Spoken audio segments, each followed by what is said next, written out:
इसलिए कहा कि अगर आपने अपने लोगों को बाबा मेंटालिटी ही अभी देनी है तो आपको पास्टर बनने का कोई फायदा नहीं,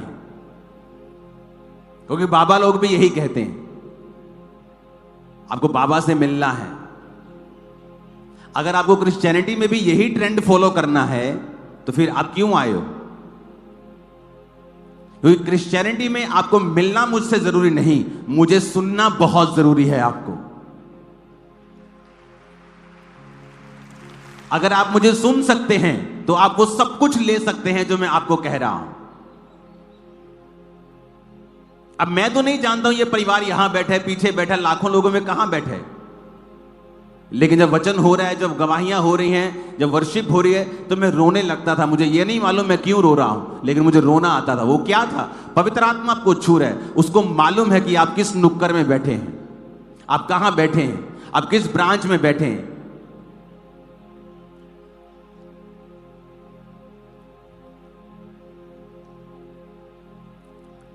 और एक दिन संडे कुछ हुआ इनके साथ, वो क्या हुआ हम सुनेंगे। और अपोस्टल जी 5 मई 2024 की बात है, जब आपने प्रेयर करी, उस प्रेयर को भी हम देख सकते हैं स्क्रीन के ऊपर। इस खुदावंद की प्रेजेंस के नीचे उस ऑयल से अपने आप को मसा करो। आप जैसे ही अपनी बॉडी को मसा करेंगे, लाइफ को मसा करेंगे, ये अनॉइंटिंग आप पे आएगी और डिलीवर करेगी पूरी रीति के साथ। जो बहने बेबी ने ऑयल लगाओ, यीशु मसीह के सामर्थ्य नाम में आमीन। ऊंचाई बरकत तुम्हारी। और अपोस्टल जी ये बहन उस समय परमेश्वर की हुजूरी में जब मौजूद थे, आपने उस समय ऑयल लगाया अपने पेट के ऊपर, पेट पर और आप यहाँ बैठी थी कि होशियारपुर ब्रांच में थी? ब्रांच में बैठी थी। हाँ जी। ओके, जब आपने पेट लगाया तो ऑयल लगाया तो क्या हुआ उस महीने? फिर आपको उसी महीने हमने चेक किया तो हम प्रेग्नेंट थे। कितने साल बाद? 10.5 साल बाद। 10.5 साल बाद। हाँ जी। रसौलियां गायब हुई? हाँ जी पापा जी। चेक हुआ, क्योंकि बेबी के दौरान स्कैनिंग्स होती हैं। हाँ जी। बेबी बॉय हुआ? हाँ जी। दिखाओ शक्ल उसकी।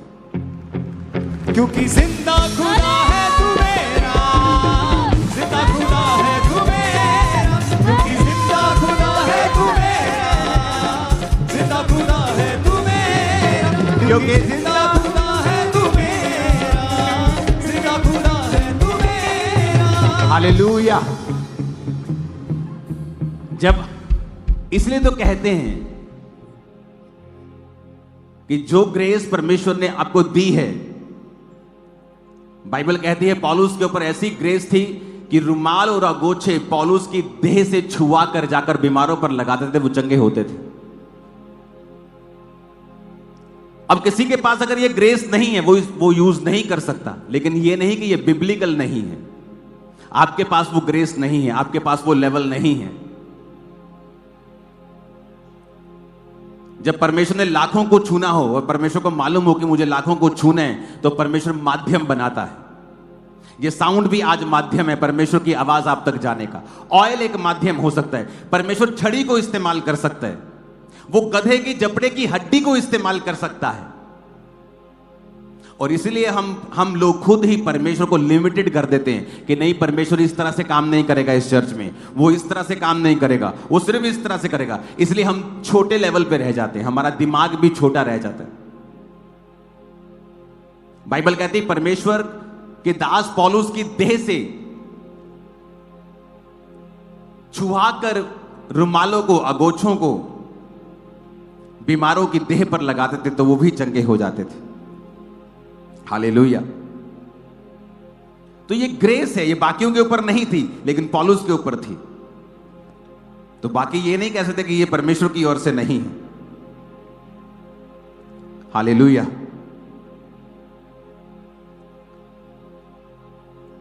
इसलिए आपको सुनना जरूरी है कि परमेश्वर आपसे क्या कहता है। आप चर्च में आते हैं, आप टेस्टिमनीज को सुनते हैं, आपका फेथ बिल्ड होना शुरू होता है। परमेश्वर आपकी वफादारी को भी चेक करते हैं, वो देखते हैं आप सिर्फ आशीष पाने के लिए तो चर्च में नहीं आए, और एक दिन फिर वो आपको छूते हैं और आपकी शर्मिंदगी को सदा के लिए दूर कर देते हैं। अब ये प्राउड मम्मा है और प्राउड पापा है, जब ये अपने घर से निकलता होगा तो सिर ऊंचा करके निकलता होगा। वो आपके सिरों को भी ऊंचा करने के लिए जा रहा है। मैंने कहा वो आपके सिरों को इतना ऊंचा करने के लिए जा रहा है कि लोग शायद आपको घमंडी कहें, लेकिन वो आपका सिर खुदा ने ऊंचा किया और ऐसे ही ऊंचा रहेगा लोगों के सामने, क्योंकि खुदा ने आपको ऊंचा किया है। लोगों को नहीं किया होगा, आपको किया है। आमीन। बाइबल कहती है नाश होने से पहले घमंड आता है। अगर इस चर्च में थोड़ा सा भी प्राउड होता शैतानी, तो ये कब की नाश हो चुकी होती। लेकिन इस साल इस 1-2 महीने में 5 बड़ी ब्रांचेस चर्च ओपन करने जा रही है। एक ब्रांच का पोस्टर दिखा दो जरा, अगर तैयार है तो। शायद उनके पास, अगर नहीं पहुंचा तो पहुंचा दो टीम के पास। मैंने नहीं पहुंचाया, आप पहुंचा दो। तो फरीदकोट में नई चर्च ओपन हो चुकी है। अगले संडे वहां पे मीटिंग होगी।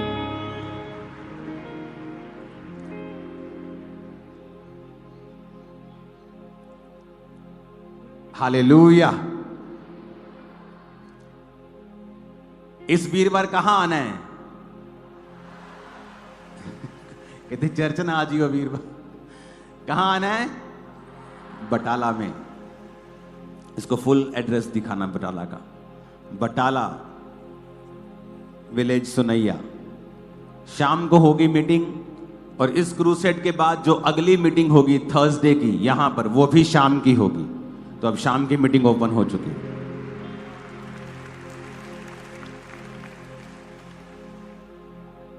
तो परमेश्वर ने मुझे स्पेशल कहा है आपको कहने के लिए कि अपनी कमर बांध के रखना, क्योंकि अब जब स्पिरिचुअल चीजें स्टार्ट होती हैं, क्रूसेड्स, व्हाइट गारमेंट मीटिंग होगी, और स्पेशल आपकी प्रेयर रिक्वेस्ट को लिया जाएगा, और उस पर 30 डेज डे नाइट फास्टिंग होगी। 30 दिन की लोगों की, 30 दिन डे नाइट, डे नहीं, फास्टिंग करके अलग अलग टीमें बैठेंगे और उस पर प्रार्थना करेंगे जो आप प्रेयर रिक्वेस्ट दोगे। तो अपने कमरे बांध के रखो, तैयार रहो। ये बड़े बड़े काम इस महीने और अगले महीने और जुलाई के महीने होने जा रहे हैं, और हीलिंग्स होंगी, डिलीवरेंस होंगी, लोग छुटकारा पाएंगे, बरकतें पाएंगे। आत्मिक जिंदगियां सेम नहीं होंगी, स्पिरिचुअल लाइफ सेम नहीं होगी, बड़ी चीजें होने जा रही हैं। आमीन। तो आपको यह देखना है कि टेस्टिमनी, वो चर्च में आते हैं, क्रिश्चियन फैमिली नहीं है, आते हैं टेस्टिमनीज को सुनते हैं, मालूम नहीं कि मैं क्यों रो रहा हूं, मैं रोन लग जाता सी, मैंने पता नहीं पर मैं क्यों रो रहा, क्योंकि पवित्र आत्मा आपको छू रहा है और वो आपको टच कर रहा है। मेरी लाइफ में भी हीलिंग इसी तरह हुई है। वो मेरे को छूता था। मैं मीटिंग्स में जब जाता था, छोटी छोटी सभाएं होती थी जब, तो इतना मसा मेरे को टच करता था, मैं बहुत गिरता था। मैं दुष्ट आत्मा की वजह से नहीं। लोग सोचते हैं कि जिनमें दुष्ट आत्मा होती वो गिरते हैं, ऐसा नहीं है। आप क्रिश्चियनिटी को एक ही लीक पर अगर लेके जाएंगे ना, तो आप मिस कर देंगे होली स्पिरिट को।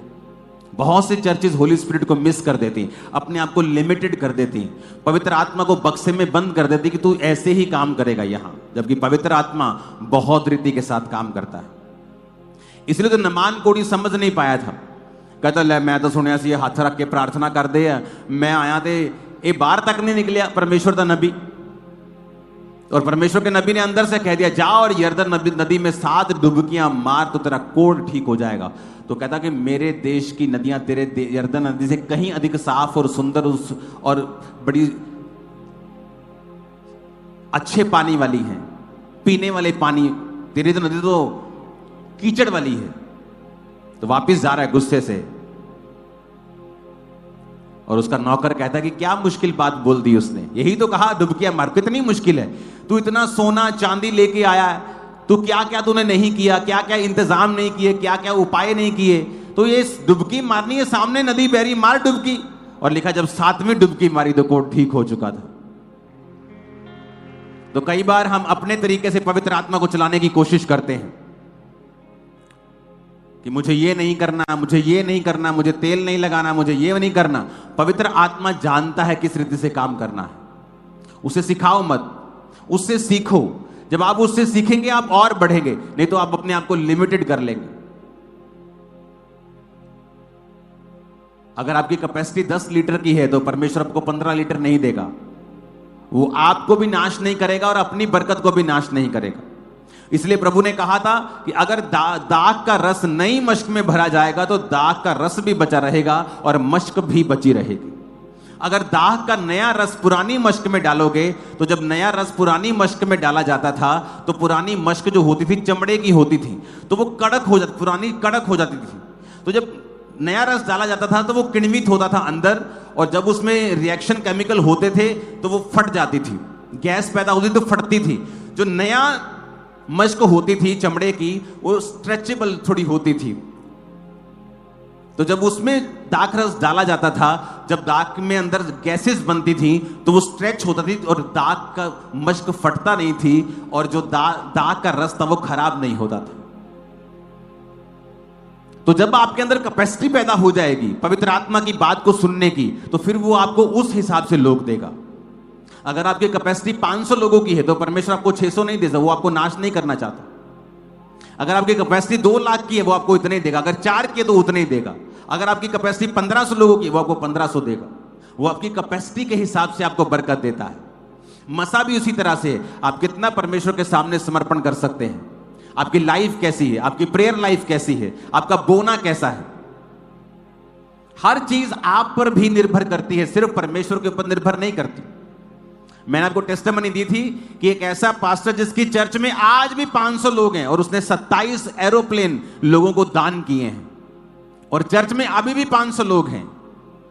क्योंकि आपकी बरकत जो है किसी बाहरी सोर्स के ऊपर निर्भर नहीं करती, क्योंकि उस आदमी ने जब पहला प्लेन लिया था चर्च को बो दिया था, तो उसको बड़ी तकलीफ हुई होगी कि एक आप पैसा इकट्ठा करके कोई चीज ले लेते हो और परमेश्वर कहता है चर्च को दे दे। लेकिन आज उसी ने प्लेन बोए और उसके पास 3 अपने प्लेन हैं और किसी के पास नहीं। क्यों? क्योंकि वैसा विश्वास किसी के पास नहीं। प्रभु पक्षपात नहीं करता किसी का, वो सबको दे सकता है, लेकिन परमेश्वर ये देखता है कि तूने अपने विश्वास का प्रयोग किया कि नहीं किया। अगर तुम टाइम तक नहीं पे कर सकते तो क्या परमेश्वर से तुम बरकतों को बोलोगे? तुम क्या एक्सपेक्ट करोगे कि परमेश्वर तुम्हें बरकत देगा? अगर तुम 2.5 घंटे प्रार्थना तक नहीं कर सकते तो तुम क्या एक्सपेक्ट करोगे कि परमेश्वर तुम्हें सामर्थ्य से भरेगा? अगर तुमने कभी रोजे ही नहीं रखे तो तुम क्या एक्सपेक्ट करते हो कि तुम शैतान के ऊपर फतह पाओगे? लोग दुखी रहते हैं, शैतान मेरे को तंग करता है जी, दुष्ट आत्मा मेरे को तंग करती है जी।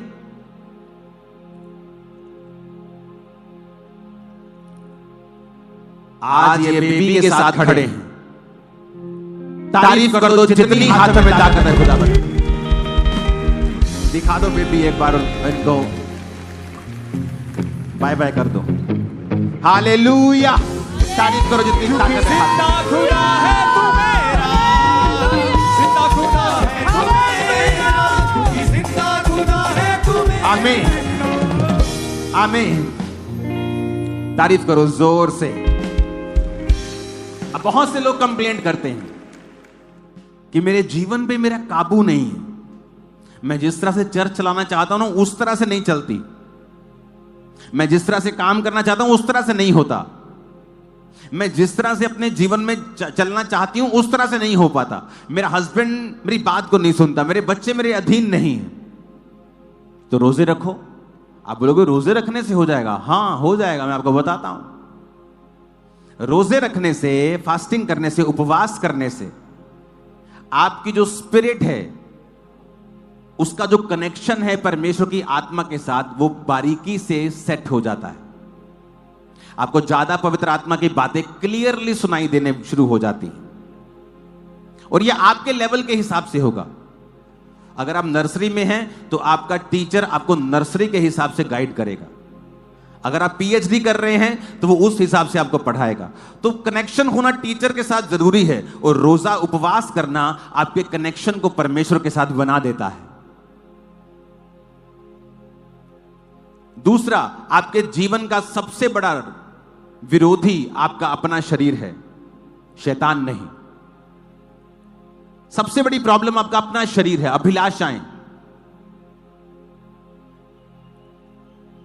विरोध, क्रोध, जेलसी, अपराध, व्यभिचार, ये शरीर के काम हैं। और परमेश्वर ने क्या कहा? अगर तू रोजे रखेगा मैं तेरे को इनके ऊपर क्या दूंगा? फतह दूंगा। आप रोजे रखेंगे, जो व्यभिचार आपको तंग कर रहा था वो आपको तंग करना बंद कर देगा। आपके शरीर की अभिलाषाएं मरनी शुरू हो जाएंगी। जो शैतान तंग करता था वो डाउन होना शुरू हो जाएगा। आप अपने शरीर को नहीं, आप अपनी आत्मा को खुराक देना स्टार्ट कर देंगे, और उस वजह से क्या होगा, आप शरीर पर फतह पाई, और जैसे ही आपने शरीर के ऊपर फतह पाई, आप पाप के ऊपर फतह पाई, जैसे ही पाप के ऊपर फतह पाई, आप शैतान के ऊपर फतह पा लेंगे। आप नोटिस करेंगे कि आपका घराना अच्छी तरह से चल रहा है। आप नोटिस करेंगे आपके बच्चे आपकी बात को समझ रहे हैं और सुन रहे हैं। आप नोटिस करेंगे आपकी वाइफ आपकी बात को सुन रही है। आप नोटिस करेंगे लोग आपकी बात को सुन रहे हैं, क्योंकि जैसा आप परमेश्वर के सामने अपने आप को रखेंगे, वैसा ही परमेश्वर आपको, वैसे ही लोग आपको देगा। आप जैसे प्रभु के सामने हैं, वैसे ही लोग आपके सामने हैं। आप प्रभु के सामने समर्पित जीवन जिएंगे, आपको समर्पित परमेश्वर लोग देगा। कई पास्टर समर्पित नहीं परमेश्वर के सामने, ऊपर से पास्टर, नीचे से कोई समर्पण वाली लाइफ नहीं। व्यभिचार भी है, चोरियां भी हैं, डकैतियां भी हैं। तो वैसे ही लोग हैं, क्योंकि आप भी प्रभु के साथ वफादार नहीं, तो आपके लोग भी आपके साथ वफादार नहीं। आप जैसा परमेश्वर के सामने रखेंगे, आप किसी से कोई सवाल करते हैं, कीजिए, आप सवाल कर सकते हैं, लेकिन जब आपकी जिंदगी में वैसा ही 3 गुना होना शुरू होता है, तब आपको महसूस होता है, ओहो ये गलती की। किसी का घर का मसला था, वो अपने आप हल कर लेता, मैंने टांग अड़ाई और बेइज्जती करवाई। परमेश्वर आपको एक बात समझाना चाहता है, जब आप अपने शरीर के ऊपर कब्जा कर लेंगे, और फास्टिंग इसका एक तरीका है, वचन पढ़ना एक तरीका है, तो आप नोटिस करेंगे कि आपके आसपास जो चीजें हो रही हैं वो आपके कंट्रोल में हो रही हैं। अब nothing is out of control. प्रभु आपको गाइड कर रहा है, वो आपकी अगुवाई कर रहा है, चाहे आपकी सेवकाई हो, चाहे आपका बिजनेस हो, चाहे आपकी लाइफ हो, चाहे आपकी मैरिड लाइफ हो, चाहे वो, ये नहीं कि शैतान काम करने की कोशिश नहीं करेगा, वो करेगा, लेकिन प्रभु का आत्मा लगातार आपकी अगुवाई करता रहेगा, वो आपको गिरने से बचाएगा। हालेलुया।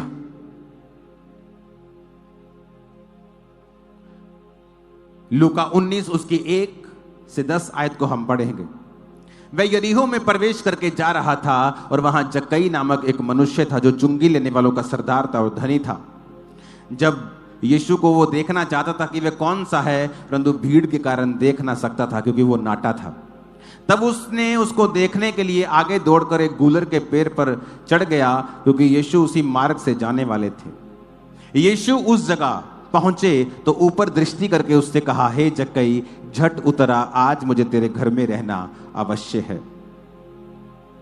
वह तुरंत उतरकर आनंद से उसे अपने घर ले गया। ये देखकर कि सब लोग कुड़कुड़ा कर कहने लगे, ये तो एक पापी मनुष्य के यहां जा उतरा है।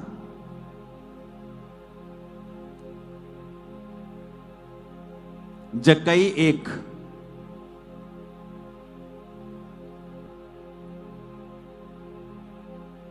चुंगी लेने वालों का सरदार आदमी था।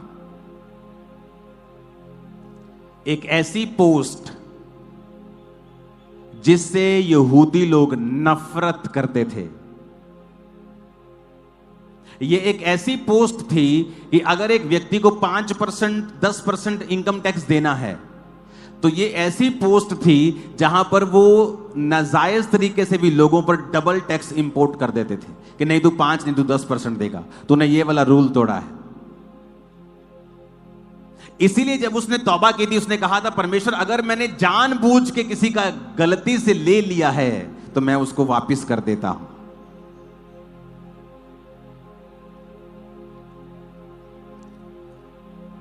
कहता मैं अपनी आधी संपत्ति कंगालों को देता हूं, यदि कुछ का अन्याय करके ले लिया है तो चौगुना फेर देता हूं।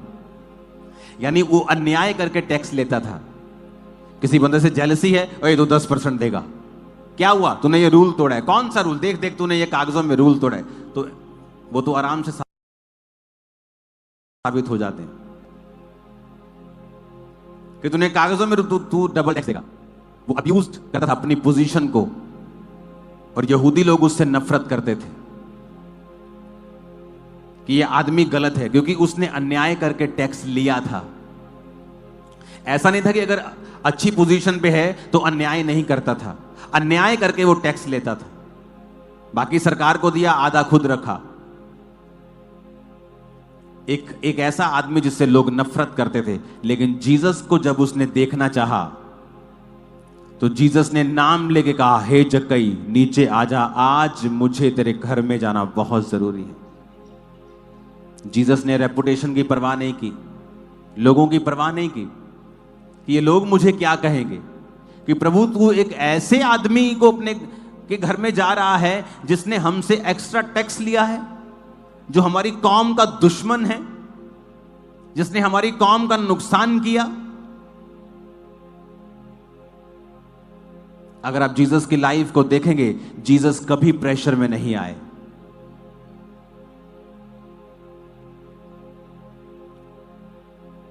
लोगों को उद्धार चाहिए, मेरी बेटी सुधर जाए, मेरा बेटा सुधर जाए, मेरे घर में लोग सही हो जाएं, मेरे घर में चंगियाई आ जाए, लेकिन आपको अपनी रेपुटेशन की बहुत परवाह है।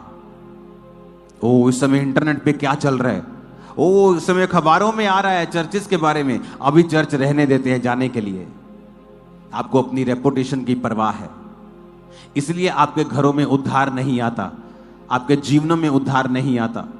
आपने अपने उद्धार को अपनी रेपुटेशन के चक्कर में रोक लिया। जीसस ने रेपुटेशन की परवाह नहीं की।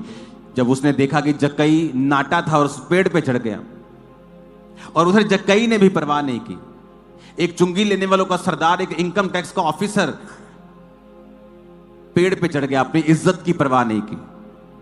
जीसस ने कहा, तूने अपनी इज्जत की परवाह नहीं की, तूने बहाना नहीं मारा, मैं नाटा हूं। आज लोग बहाने मारते हैं, आज मेरे पास चर्च जाने का किराया नहीं। तेरे पास सारा हफ्ता खाने का पैसा था, तूने सारा हफ्ता रोटी खाई है, पर तेरे पास चर्च जाने का किराया नहीं, तू बहाना लगा रहा है।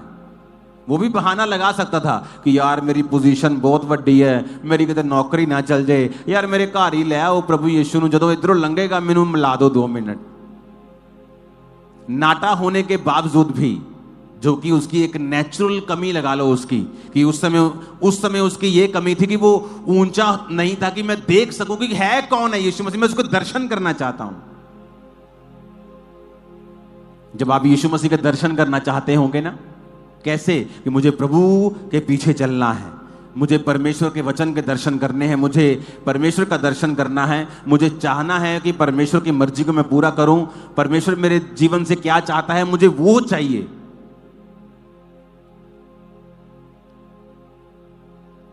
जब परमेश्वर कहता है आज जक्कई, कहता मैं अपनी भेड़ों को नाम लेके बुलाता हूं। वो आपका नाम लेकर जानता है, आपके नाम को जानता है आप कौन है। जिस दिन आप बहाने मारने छोड़ देंगे, मेरे पास पैसा नहीं है, मेरी बुआ नाराज हो जाएगी, मैं गरीब हूं, मेरे पास प्रार्थना करने का कमरा नहीं है, मेरा बिजनेस ऐसा है मुझे चोरी करनी पड़ती है, मेरा काम ऐसा है कि मुझे वचन तोड़ना पड़ता है, फिर आप जीसस क्राइस्ट के उद्धार को नहीं देख पाएंगे। उसने भी सारी कमियां परे कर दी। मैं नाटा हूं, मैं पेड़ पे चढ़ जाऊंगा, पेड़ पे चढ़ूंगा तो कोई मजाक तो नहीं उड़ाएगा कि भाई साहब इतना बड़ा ऑफिसर पेड़ पे चढ़ा हुआ है बच्चों की तरह। कोई बात नहीं, उड़ाता रहे मजाक कोई भी, लेकिन आज मुझे जीसस को देखना है। अपनी रेपुटेशन की परवाह जीसस ने भी नहीं कही, अगर मैं इसको बुलाऊंगा तो लोग मेरे खिलाफ हो जाएंगे। जीसस ने कहा आजा, आज मुझे तेरे घर में रहना जरूरी है, आज तेरे घर में उद्धार आया है। उसने कहा प्रभु जो कुछ मैंने लिया है मैं आधी संपत्ति कंगालों को देता हूं, जिसको अन्याय करके जिससे टैक्स लिया है उसको 4 गुना वापस कर देता हूं, जिससे 5 का 10% लिया है, 5% एक्स्ट्रा लिया है, उसको 20% वापस कर देता हूं। जीसस ने कहा आज इस घर में उद्धार आया है। हालेलुया। जीसस का हार्ट देखो, कि जीसस ने कहा कि मनुष्य का पुत्र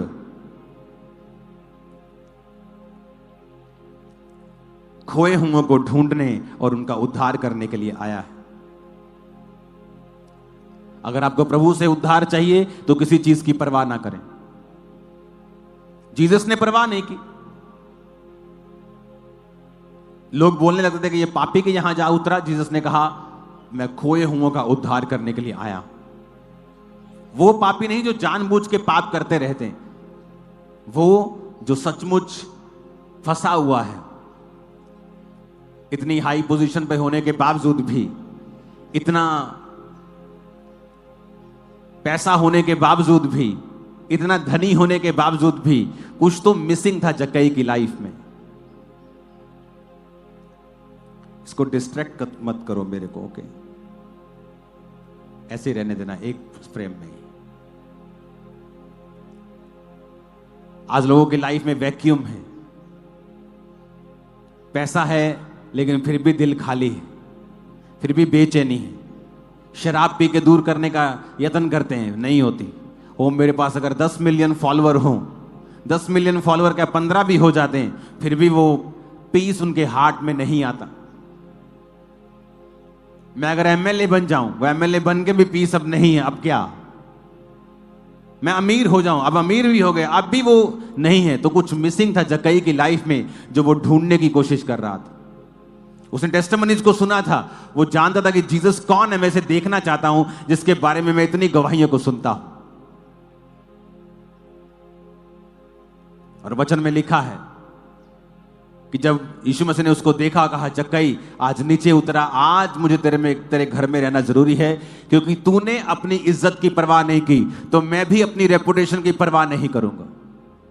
अगर आप जीसस के लिए परवाह नहीं करेंगे लोगों की, तो जीसस भी परवाह नहीं करेंगे उन्हीं लोगों के बीच में, आपको वो ऊंचा भी करेंगे। अगर आपको परवाह है अपने रिश्तेदारों की और आपको शर्म आती है, तो जीसस ने कहा मुझे भी शर्म आती है। अपने स्वर्गदूतों के पिता के स्वर्गदूतों के सामने मानने से कि ये मेरा बेटा है, मैं भी लजाऊंगा। यीशु ने कहा मुझे भी शर्म आएगी, मैं भी लजाऊंगा, मुझे भी झिझक आएगी कि ये मेरा बेटा है। कहता जो कोई मुझे दुनिया के सामने मान लेगा, मैं भी पिता के दूतों के सामने मान लूंगा कि मैं गर्व से कहता हूं कि ये मेरा बेटा है, मेरी बेटी है।